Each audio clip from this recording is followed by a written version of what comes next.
Brett Favre explains why he wants to end youth tackle football. Now, I was surprised at the timing of this, but we'll get to that coming up in a moment. But Brett Favre has said that he has a hard time watching kids play tackle football.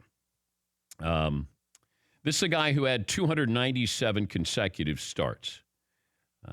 He told the London Daily Mail, I think it's going to take someone who has poured his blood, sweat, and tears in it to ban tackle football. We talked about the state of Illinois would like to ban tackle football for kids under the age of 12. So Favre is all in on this. He goes on to say, the body, the brain, the skull is not developed in your teens and single digits. I cringe. I see these little kids get tackled, and the helmet is bigger than everything else on the kid combined. They look like they're going to break in half. Goes on to say that he suffered, quote, thousands of concussions during his playing career. How many times did he sit out with concussions? Because I'm going to guess he didn't, since he started 297 games. Was Favre forthcoming with his thousands of concussions here? Did the Packers know about this and let him continue to play? Favre goes on to say, I was always great with names and faces no matter how long it had been since I saw somebody. But that's not so much the case anymore. And sometimes I'll be talking, and it's like, I'll know what I want to say. It's right there. I just can't get it together in my head and make it come out of my mouth.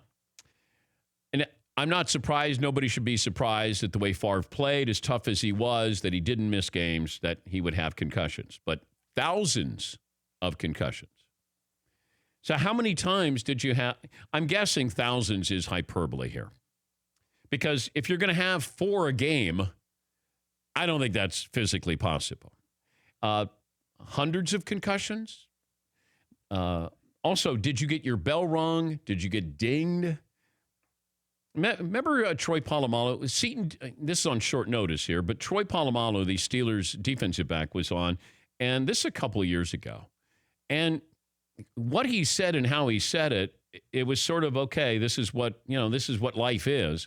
And then he would talk to me after his career was over about all of this. So here's Troy Polamalu about concussions. Well, when people say that, you kind of just get, just feel like a little buzzed or dazy. You get your bell rung. Or dazed, I'm sorry. Yeah, if you just feel like your bell rung, they consider that a concussion. Do you? And I wouldn't, no. But if that is considered a concussion, I would say any football player at least records maybe 50 to 100 concussions a year. I've had, I believe, 8 or 9 recorded concussions. We'll have another conversation after I'm done playing football.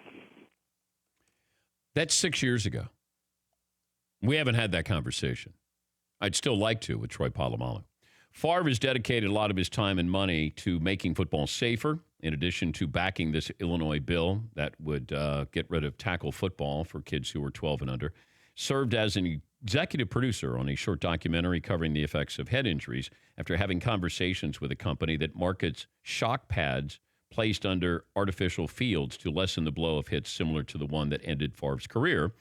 Now, he's also invested in a prescription drug, a nasal spray designed to decrease brain swelling and treat the long-term effects of head injuries. Yeah, Fritzy. Favre also added, you would never come out of the game for a concussion because nobody thought concussions were that bad. It was a matter of toughness. You didn't come out of a game because you were dinged, saw stars, or fireworks are flashing, which are all a result of a concussion, as we know now. Ear ringing, kind of like the dinner bell dining, time to come eat. That should be a wake-up call. You just suffered a severe brain injury. Yeah, but he hasn't had thousands of concussions. Hundreds, yes.